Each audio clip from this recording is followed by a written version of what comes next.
கண்ணே உனக்கு மின்மினி பிடிச்சி கடக்காயே தட்டுமா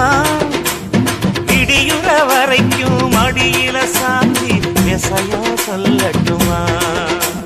மாமே தரணும் சீரு ரெண்டு மாங்கா கட்டு தோடு நீ சிரிக்கிற தங்கத்தேரு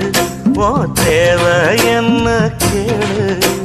வெடல புள்ள நானும் ஒரு விவரம் கேட்க வேணும் ஏதன்னா